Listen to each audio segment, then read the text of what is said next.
exactly which purpose are we all running around?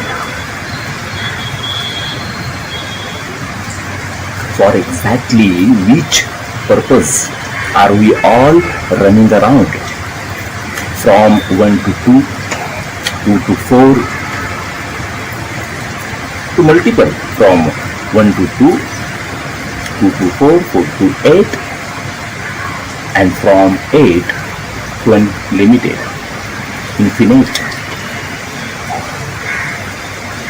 Why this greed of being beyond limits? Why?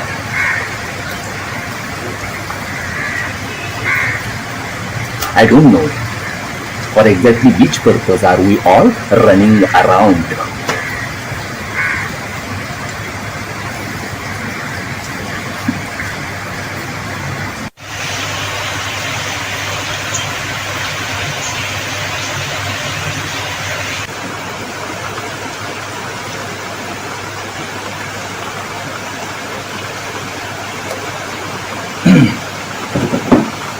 Man wishes to be content, satisfied, happy. What does that mean? What does that mean? What exactly does he want? What exactly does he want?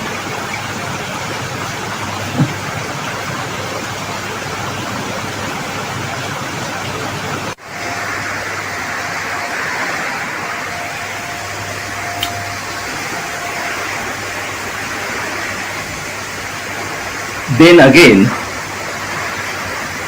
even if gets whatever he wants, even though he is content, satisfied and happy, yet he does not stay calm. Yet he does not stay calm.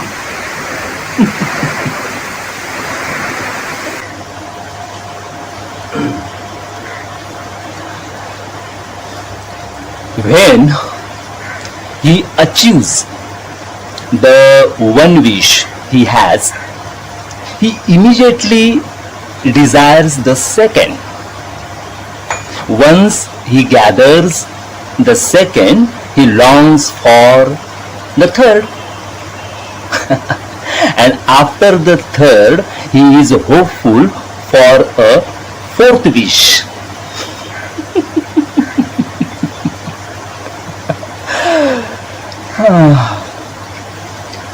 To multiple 1 to 2, 2 to 4, 4 to 8, and from 8 to unlimited.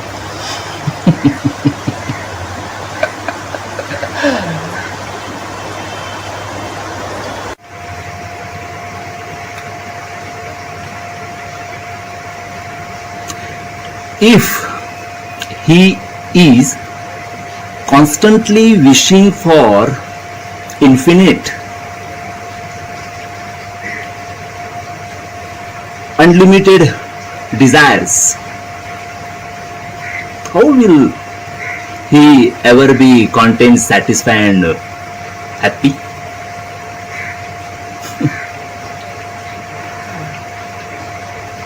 Limitless desires, limitless desires.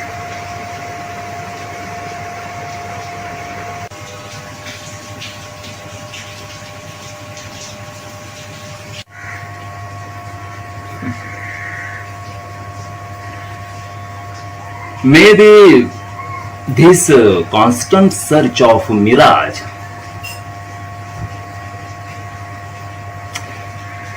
is the root cause of all human sorrows. Maybe this constant search of mirage is the root cause of all human sorrows. What do you think about it? think about it. Yes, poem is over. And if you like my poem, please like, share and subscribe to my YouTube channel Ablak Entertainment. Bye bye. Sayonara. Bye.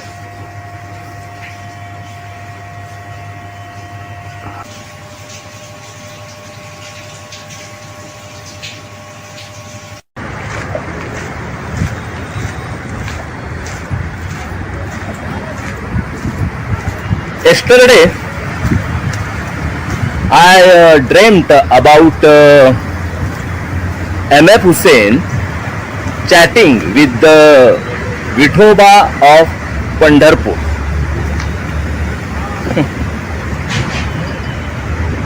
Really? Yesterday I dreamed about MF Hussain chatting with the Vithoba of Pandharpur.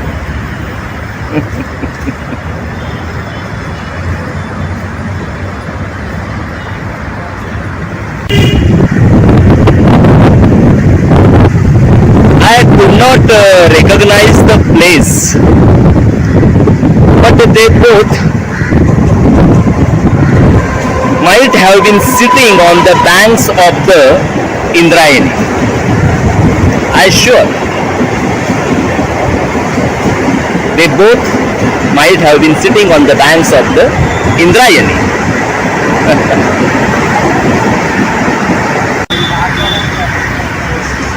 Because Vithoba was telling something to MF Hussain about Tukaram, pointing out to the gushing waters of the river, that Indrayani. That's why I'm thinking they both are sitting on the banks of the river Indrayani.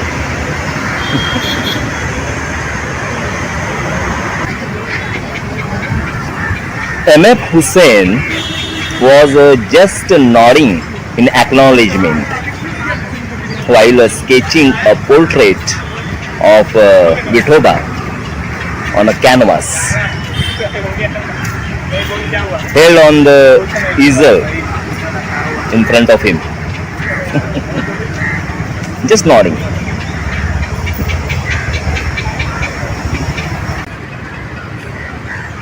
Vithoba said to MF Hussain, "How long will it take to complete the portrait? Please hurry up, as I have come without informing Rukmini. So please hurry up, MF, please hurry up."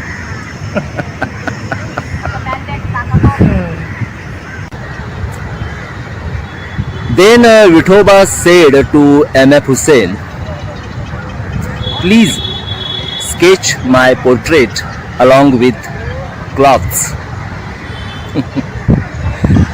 as I don't want you to face another tricky situation once again." Vithoba whispering, "MF, you know very well what I say. You know very well." Vithoba whispering.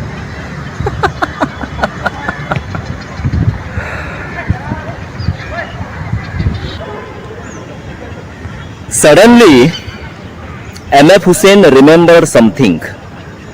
He kept the brush aside on the palette and said to Vithoba, "Very soon, a flight will come to take me.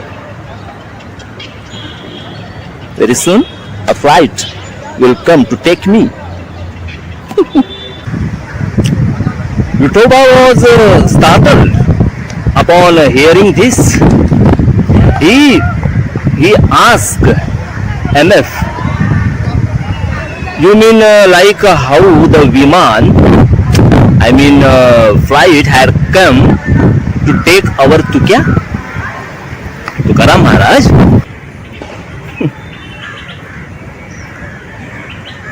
MF Hussain laughed out loud and said, No. Tukaram Maharaj went to Vaikuntha. I am leaving for London." He said that and disappeared all of a sudden. Vithoba screamed, "Oi, MF Hussain, what about my portrait?"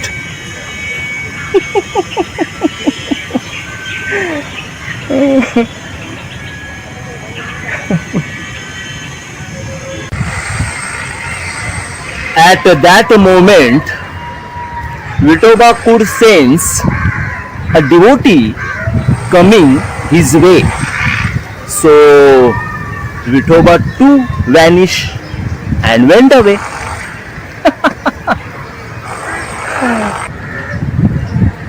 The devotee was left spellbound by the half-done portrait of Vitoba. He carried that portrait with him, dancing merrily and chanting Vithala Nam. Vithala, Vithala, Vithala, Vithala, Vithala, Vithala, Vithala, Vithala.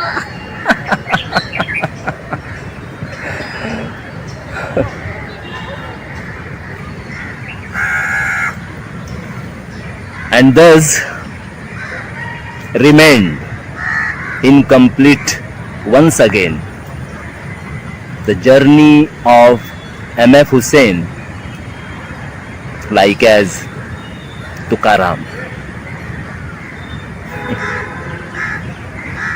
Tukaram Maharaj. Lots of great people in this list. Anyway, poem is over here. So, guys, we will meet next time for new poem and new thought.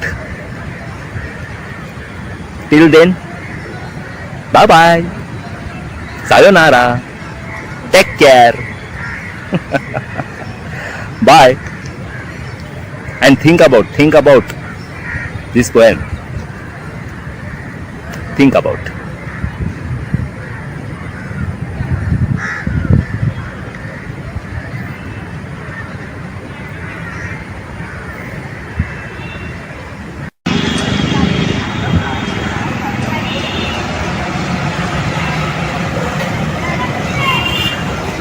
एकदा एका वाघाची हरणाशी मैत्री झाली. वाघ म्हणाला हरणाला, अरे घाबरू नकोस, विश्वास ठेव माझ्यावर, मी आहे शाकाहारी. एकदा एका वाघाची हरणाशी मैत्री झाली.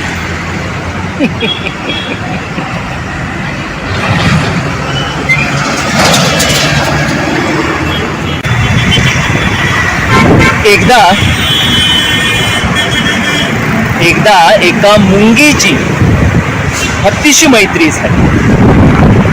मुंगी कुजबुजली हत्तीच्या कानात, अहो घाबरू नका गजराज, विनाकारण चावण्याच्या आहे मी विरोधात. एकदा एका मुंगीची एका हत्तीशी मैत्री झाली.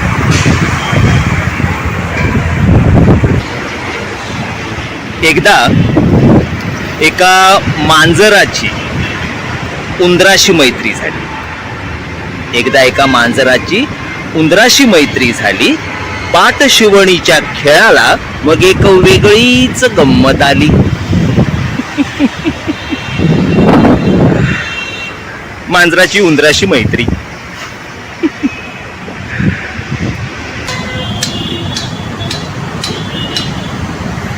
एकदा एका मुंगुसाची सापाशी मैत्री झाली. एकदा एका मुंगुसाची सापाशी मैत्री झाली.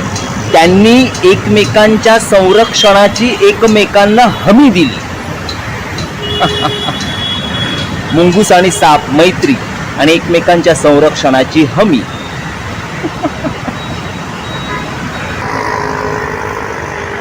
आणि एकदा एका माणसाची नेहमीप्रमाणे दुसऱ्या एका माणसाशी मैत्री झाली. एकमेकांच्या कधी दुःखात तर कधी सुखात एकमेकांशी वारंवार गळाभेट सुरू झाली. एकदा एका माणसाची दुसऱ्या एका माणसाशी मैत्री झाली. एकमेकांची सारी गुपित हळूहळू शेअर झाली. पुलाखालून पाणी गेलं वाहून बरच आणि एकमेकांच्या उत्कर्षाने आता दोघांनाही पोटदुखी सुरू झाली.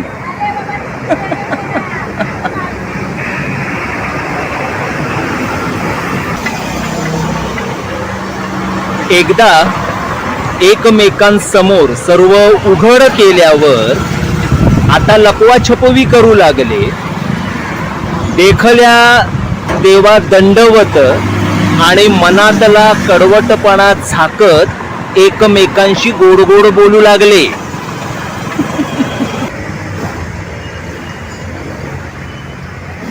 मिठीतल्या मिठीत असतानाच आता त्यांनी मिठीतल्या मिठीत असतानाच आता त्यांनी एकमेकांच्या पाठीत सुरा खुपसायला त्याचं प्लॅनिंग आखायला सुरुवात केली. एकदा एका माणसाची नेहमीप्रमाणे दुसऱ्या एका माणसाशी मैत्री झाली.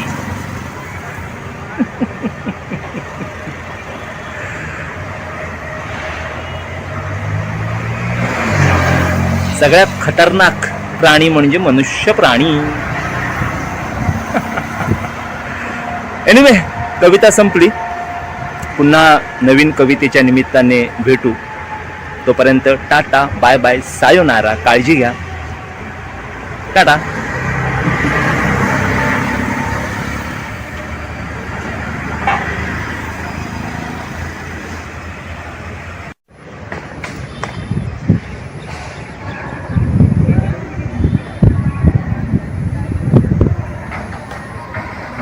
आले किती गेले किती, राजा राव करोडपती, भालदार चोपदार आमदार खासदार, निघून गेले सरसेनापती.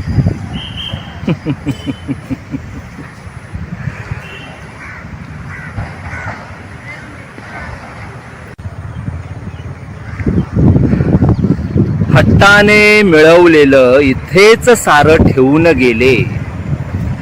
जाता जाता आपल्या आसक्त मनाचं सांत्वन करत बिचारे हात हलवत निघून गेले.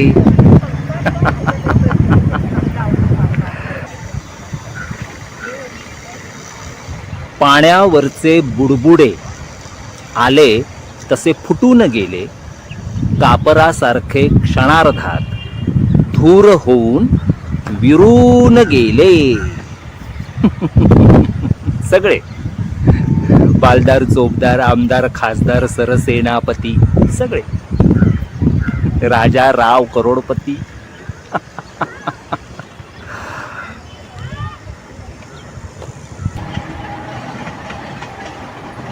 त्यांच्या राक्षसी महत्वाकांक्षेमुळे मात्र निष्पाप दुर्बळ निरपराध माणसं ढिगभर बळी पडली.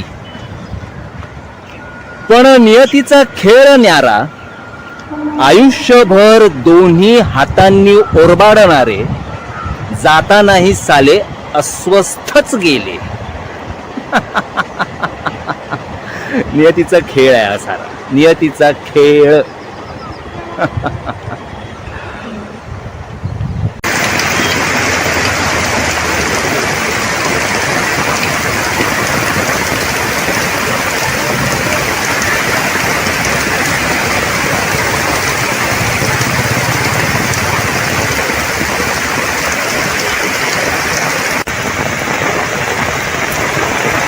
तुझ्या आणि माझ्या जन्माआधी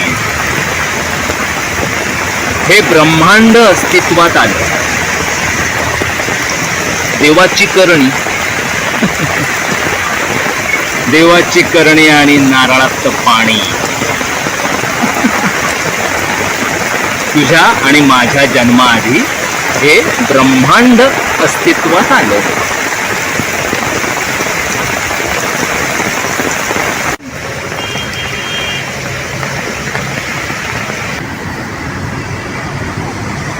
पृथ्वी नावाच्या ग्रहावर नद्या, नाले, डोंगर, झाडे, अस्ताव्यस्त समुद्राचेही निर्माण झाले. जलचर, भूचर, उभयचर, प्राणी, पक्षी जन्माला आले. देवाची करणी, देवाची करणी, नारळात पाणी.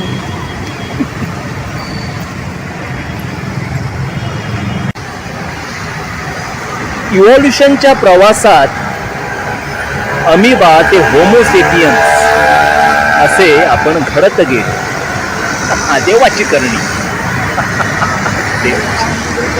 देवाची करणी. इव्होल्युशनच्या प्रवासात अमिबा ते होमोसेपियन्स असे आपण घडत गेलो.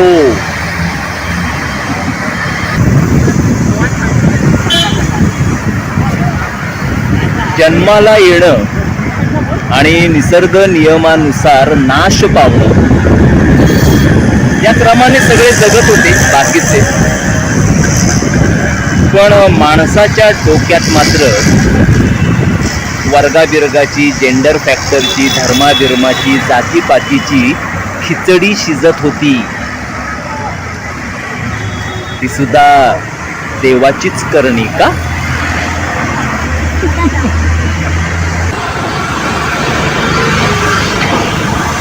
माणूस माणसाच्या जीवावर उठला, अणुबॉम्बच्या निर्मितीत गुंतला. पृथ्वीचा सर्वनाश जवळ येऊन ठेपला. अटळ अटळ आहे. ही सुद्धा देवाचीच करणी का?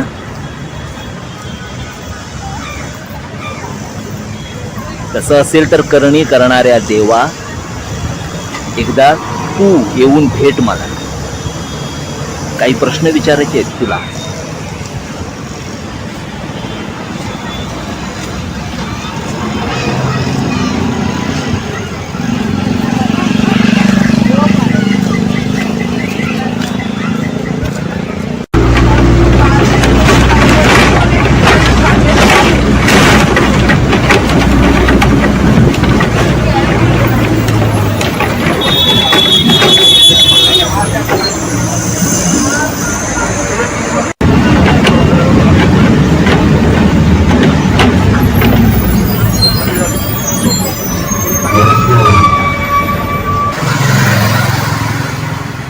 त्याच्या घरापासून हाकेच्या अंतरावर रस्त्याच्या कडेला एक भला मोठा पिंपळ होता.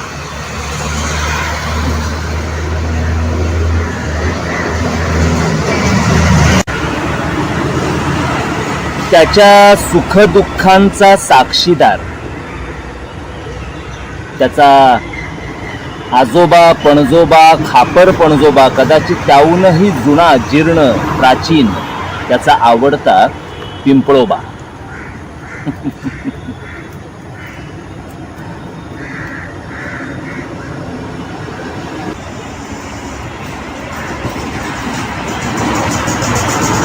पिंपळोबाच म्हणायचा तो त्याला.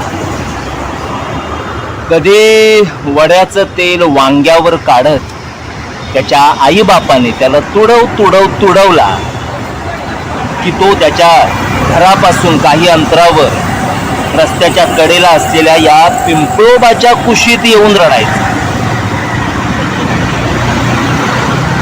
पिंपळोबाच्या कुशीत येऊन रडायचं.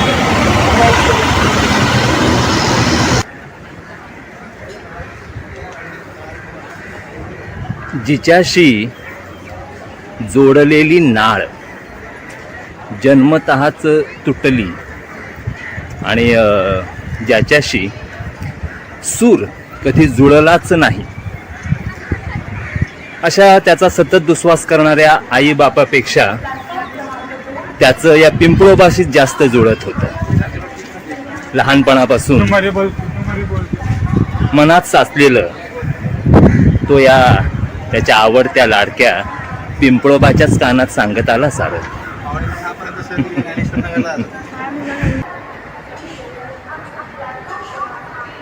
त्याने त्याची सगळी गुपितं सांगितली त्याच्या या लाडक्या पिंपळोबाला. सगळं सांग. लहानपणी एका किराणा मालाच्या दुकानात केलेली गोळ्या बिस्किटांची चोरी, पहिलं हस्तमैथून, पहिलं प्रेम, पहिला संभोग, मग पहिला ब्रेकअप, पहिला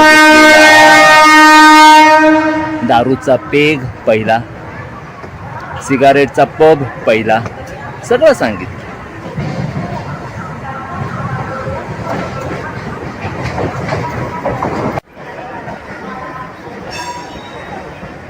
शालेय परीक्षेतलं अपयश, घरच्यांनी त्यावरून केलेली मारहाण,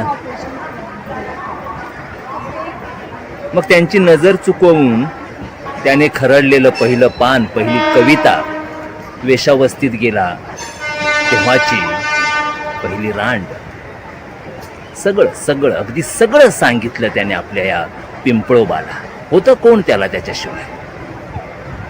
पिंपळोबाच्या कानात जाऊन कुजबुजायचं आणि तो ऐकायचा.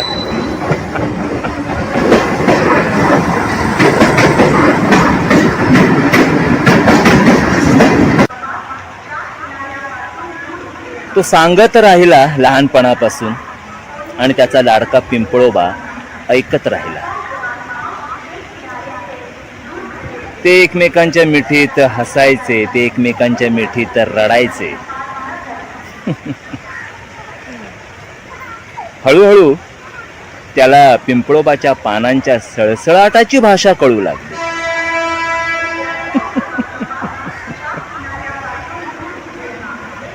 झाडाची भाषा कळू लागली त्याला.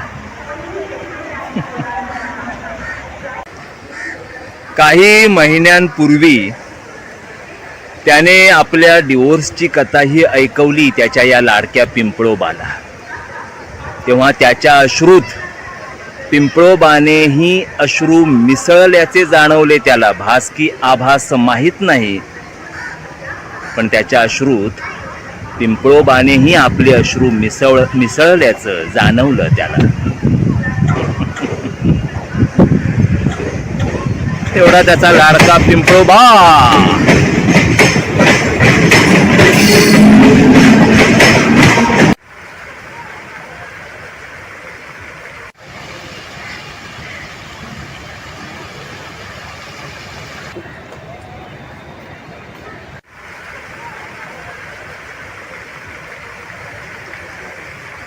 आणि एक दिवस त्याचा हा आजोबा पणजोबा, खापर पणजोबा, त्याचा आवडता पिंपळोबा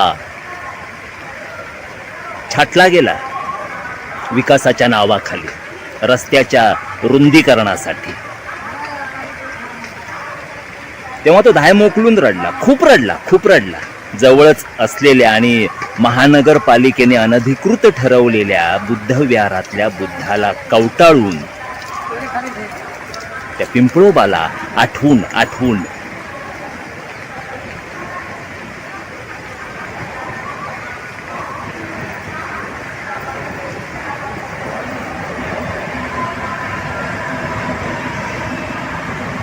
एनिवे थांबतो हा. चला नवीन कवितेच्या निमित्ताने पुन्हा भेटू. Bye bye bye.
ट्रेडमिलवर चालल्यासारखं चालत राहायचं जन्मापासून मृत्यूपर्यंत,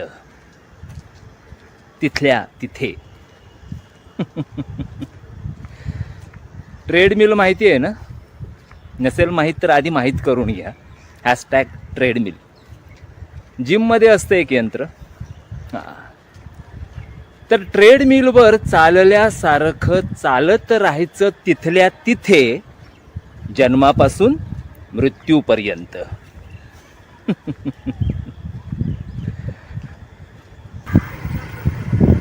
एक स्क्वेअर फीट मिळाल्यावर 1000 स्क्वेअर फीटचं स्वप्न पाहायचं जन्मापासून मृत्यूपर्यंत. ट्रेडमिलवर चालल्यासारखं चालत राहायचं तिथल्या तिथे जन्मापासून मृत्यूपर्यंत.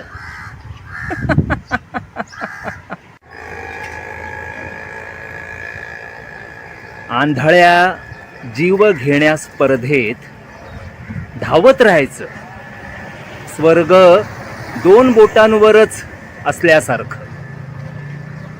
जे आपल्याला हवंय ते दुसऱ्याला कसं मिळणार नाही याच प्रयत्नात राहायचं सतत. ट्रेडमिलवर चालल्यासारखं चालत राहायचं तिथल्या तिथे जन्मापासून मृत्यूपर्यंत.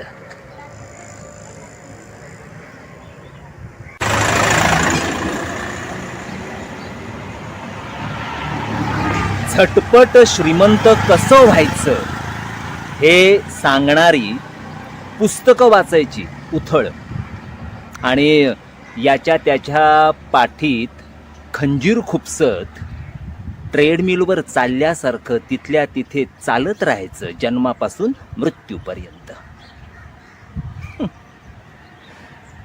याच्या त्याच्या पाठीत खंजीर खुपसत ट्रेडमिलवर चालल्यासारखं चालत राहायचं जन्मापासून मृत्यूपर्यंत.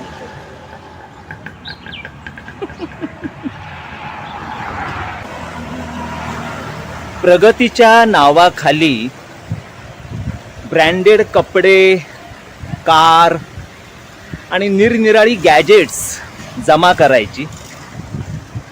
1 BHK, 2 BHK, 3 BHK अशी घोडदौड करत देशीपासून केलेली झालेली सुरुवात स्कॉचला नेऊन भिडवायची.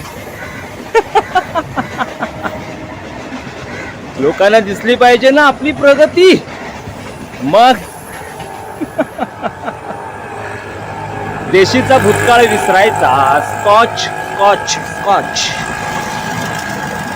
I drink only scotch. देशीपासून झालेली सुरुवात स्कॉचला नेऊन भिडवायची.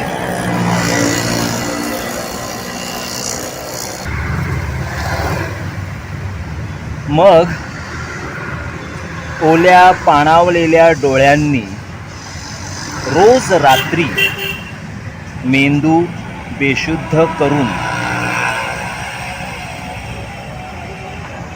कधी RD, कधी SD, तर कधी लता, कधी किशोर, तर कधी किशोरी आमोणकर, तर कधी फरीदा खानमला ऐकायचं.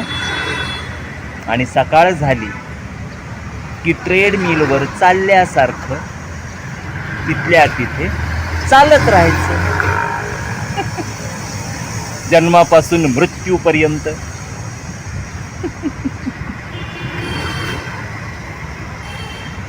रात्री स्कॉच पिऊन लता, किशोर, आमोणकर, खानम, RD, SD ऐकताना रडारड, आणि सकाळी परत मूळ पदावर गाडी. परत ट्रेडमिलवर चालल्यासारखं चालत राहायचं तिथल्या तिथे जन्मापासून मृत्यूपर्यंत.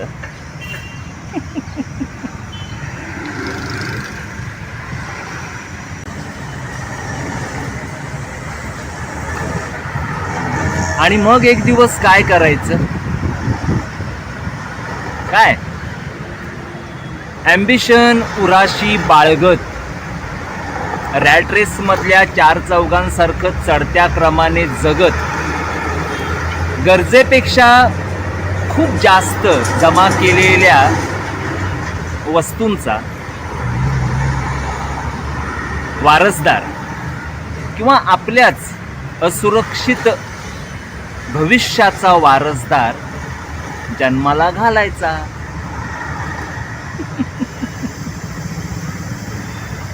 आणि चालत राहायचं ट्रेडमिलवर चालल्यासारखं तिथल्या तिथे जन्मापासून मृत्यूपर्यंत.